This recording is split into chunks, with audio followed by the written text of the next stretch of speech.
You are asleep in a cave 40,000 years ago when the sky suddenly explodes. Not rain, not wind, an explosion. The walls shake. Dust falls from the ceiling. Children wake up screaming. Somewhere outside, animals panic in the dark. You cannot see the thing that made the sound. You cannot predict when it will happen again. You only know that the entire world has just roared above your head like something alive, enormous, and angry. Then comes the flash. For one instant, the night turns white. Trees appear like bones. The faces around you look terrified. And a moment later, the sound hits again so deep it feels like it is inside your chest. Today, we call it thunder.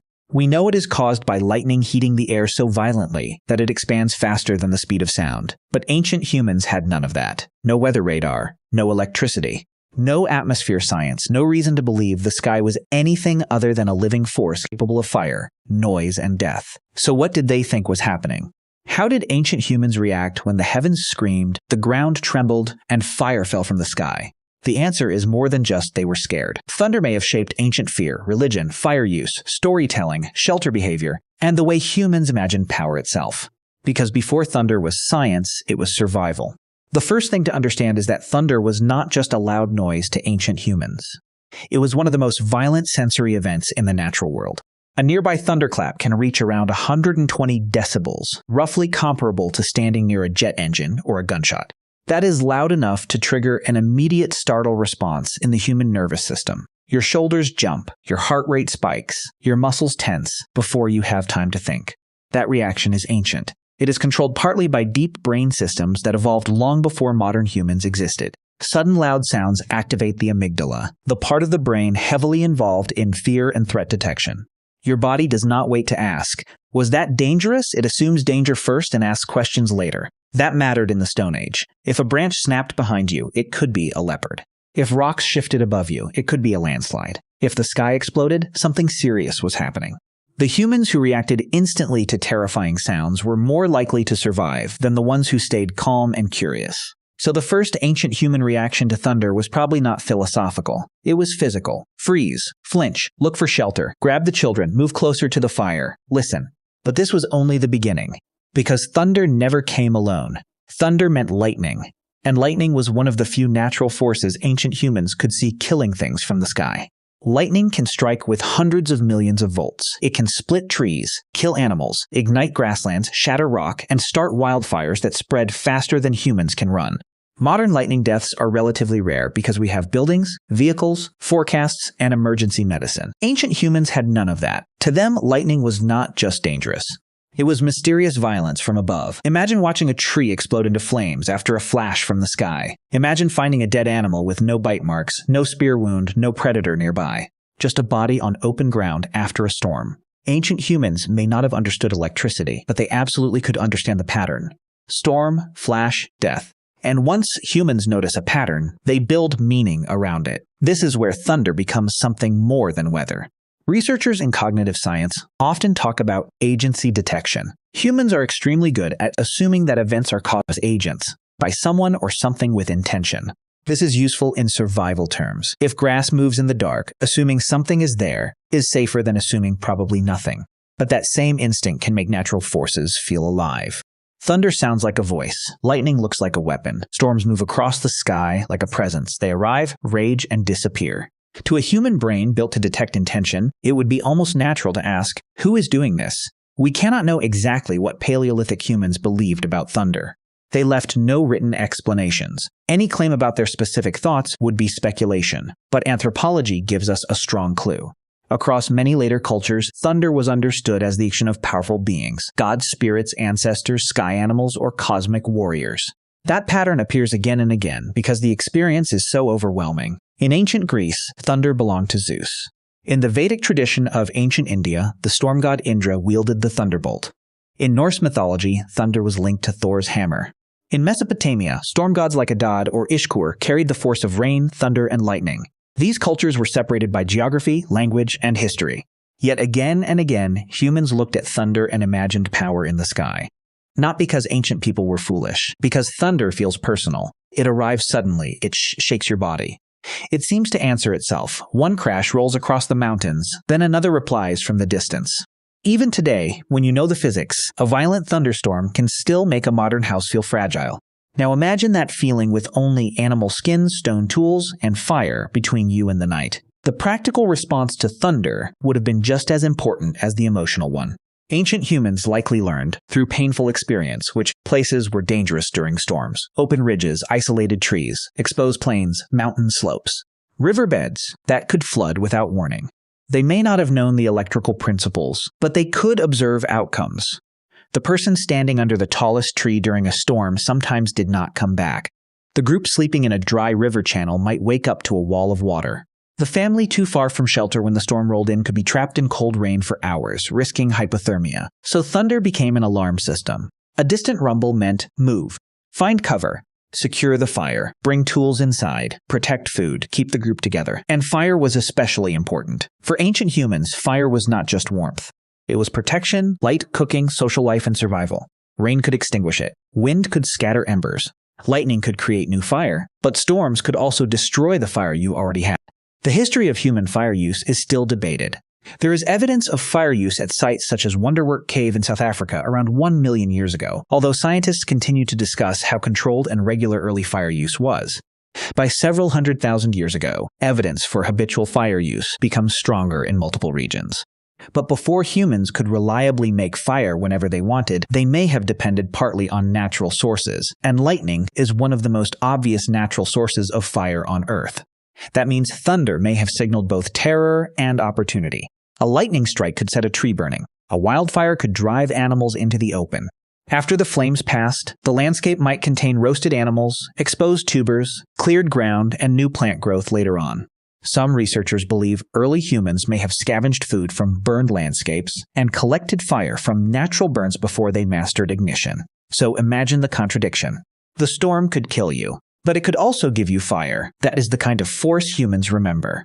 Asterisk. Subscribe for more deep stories about how ancient humans survived the world before science. Then archaeologists found something that makes the story even stranger. Sound itself may have mattered deeply to ancient people.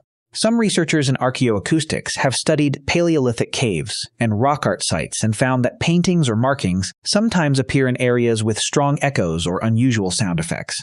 The evidence is not simple, and scientists debate how much meaning to assign to it. But the possibility is fascinating. Inside a cave, thunder does not sound like thunder outside. It rolls through stone. It multiplies. It becomes a voice from the walls. If you have ever been inside a cave during a storm, you know the sound changes. It becomes deeper, less directional, harder to locate. For ancient humans, caves were not just shelters. They were places where darkness, echoes, firelight, animal images, and human imagination all collided. A thunderstorm outside could turn the cave itself into an instrument. This may help explain why thunder became tied not only to fear, but to ritual. Again, we cannot say exactly what Paleolithic humans believed. But later societies often treated thunder as communication from the divine or spirit world. The sound was too large to be ordinary. It demanded interpretation. And once humans began interpreting thunder, they also began organizing behavior around it. Storms could mark seasonal change. Thunder often comes with rain, and rain controls plant growth, animal migration, river levels, and food availability. For hunter-gatherers and later farmers, thunder was not just noise.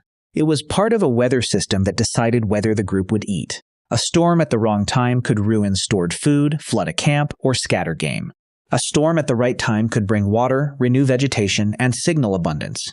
So ancient humans likely watched storm patterns with extraordinary attention. They may have learned which clouds meant danger, which winds came before rain, how animals behaved before storms, and how far away lightning was by the delay between flash and sound, even if they did not formalize it mathematically. That last point is important. You do not need modern science to learn useful weather knowledge. You only need generations of observation. If thunder follows lightning almost instantly, the strike is close. If the delay is long, the storm is farther away.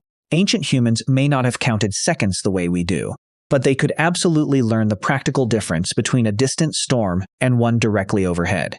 This is ancient meteorology without instruments. But thunder also shaped something deeper, human storytelling. A thunderstorm is naturally narrative. It builds in the distance. The air changes. Animals become restless. Wind rises. The sky darkens. Then comes the flash, the crash, the rain, the chaos, and finally, silence. That structure is almost cinematic. It has tension, climax, and resolution. Long before written language, humans were storytelling animals. Around fires, inside shelters, during storms, people likely turned terrifying experiences into stories that made them understandable. Why does the sky roar? Why does fire fall? Why does rain come after thunder? Why did the old tree explode? Why did one person die while another survived? Stories gave shape to randomness, and in a dangerous world, that mattered. A story could carry survival instructions inside it. Do not stand beneath the lone tree. Do not mock the storm. Stay close to the group when the sky speaks. Protect the fire. Watch the animals. Move away from the flood channel. What sounds like myth may sometimes preserve practical knowledge. This is one of the most important things to understand about ancient reactions to thunder. Fear and intelligence were not opposites. Ancient humans could be terrified and observant at the same time. They could explain thunder through spirits or gods, while also learning very practical rules for surviving it. In fact, that combination may have been powerful. If a storm was seen as sacred or dangerous, people paid attention. If certain places were taboo during storms, that taboo might keep people alive. If children were taught stories about skyfire, striking the proud, or careless, the moral might carry a real survival lesson. Do not expose yourself during lightning. Later civilizations turned thunder into political and religious symbolism because it was the perfect language of power. Kings wanted to be associated with storm gods. Warriors carried thunderbolt symbols. Rulers claimed divine favor when rain came after drought. Temples were built to gods who controlled storms because whoever controlled rain controlled food, and whoever controlled food controlled society. In agricultural civilizations, thunder became more than fear. It became authority. The storm god was not just loud. He brought rain to crops. He destroyed enemies. He punished oath breakers. He represented the terrifying connection between survival and forces humans could not command. That is why thunder gods are often among the most powerful figures in ancient religions. Zeus was king of the Greek gods. Indra was a mighty warrior in early Vedic tradition. Thor became one of the most beloved and feared gods in Norse culture. These are not coincidences. Thunder is what power sounds like when it enters the human body through the bones. But the ancient reaction to thunder was not only religious. It was also biological, and we still carry it. Modern humans still startle at thunder even when we are safe indoors. Children still run to parents during storms. Dogs hide. Our sleep becomes lighter. Our nervous system still treats sudden thunder as a threat before our rational mind explains it away. That reaction is not weakness. It is inheritance. Your body remembers a world where thunder meant real danger. A world where a storm could kill the fire, flood the shelter, scatter the group, or bring predators closer under cover of darkness and rain. Even now, with weather apps and insulated homes, thunder reaches something ancient in us. It bypasses civilization. For a second, you are not modern. You are an animal under the sky listening for danger, and maybe that is why thunderstorms still fascinate us. We do not only fear them, we watch them, we film them. We stand at windows when lightning flashes. We count the seconds between light and sound. We feel small and strangely alive. Ancient humans must have felt that too, but without the comfort of explanation. To them, thunder was the sky becoming a creature. Lightning was fire with no hand holding it. Rain was blessing or disaster. A storm could destroy a camp, ignite a forest, reveal a god, or save a starving group by bringing life back to the land. So how did ancient humans react to thunder? First, with terror, then with attention, then with memory, then with stories, then with rituals, and eventually with science. That progression is one of the most human things imaginable. We took the sound that once made us crouch in caves and turned it into myths, warnings, calendars, gods, poetry, physics, and weather forecasts. We learned that thunder is not anger in the sky, but air exploding after lightning heats it to temperatures hotter than the surface of the sun. And yet, knowing that does not make the sound harmless to the nervous system.